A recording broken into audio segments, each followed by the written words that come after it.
Zacharie chapitre 11. Liban, ouvre tes portes et que le feu dévore tes cèdres.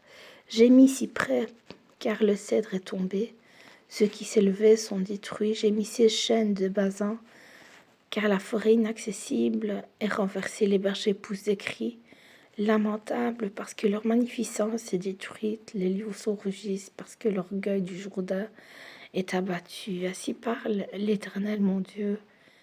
Paie les brebis destinées à la boucherie, ceux qui les achètent les égorgent impunément, celui qui les vend dit, béni soit l'Éternel, car je m'enrichis, et leur pasteur ne les épargne pas, car je n'ai plus de pitié pour les habitants du pays, dit l'Éternel.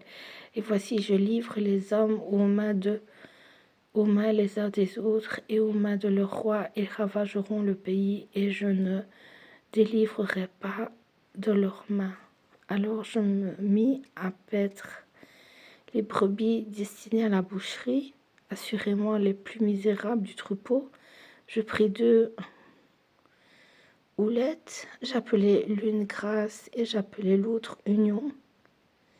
Et je fis paître les brebis, j'exterminerai les 3 pasteurs. En un mois, mon âme était impatiente à leur sujet et leur âme avait aussi pour moi du dégoût, et je dis, je ne vous paîtrai plus. Que celle qui va mourir meure, que celle qui va périr périsse, et que celles qui restent se dévorent les unes les autres. Je pris ma houlette grasse et je la brisai pour rompre mon alliance que j'avais traitée avec tous les peuples. Elle fut rompue ce jour-là.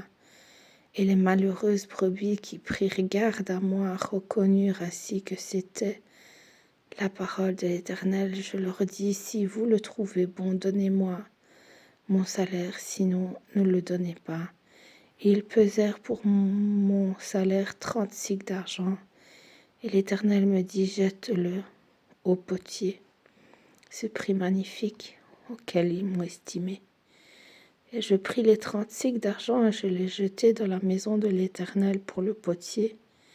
Puis je brisai ma seconde houlette d'union pour rompre la fraternité entre Juda et Israël, et l'Éternel me dit, prends encore l'équipage d'un pasteur insensé, car voici, je susciterai dans le pays un pasteur qui n'aura pas souci des brebis qui périssent.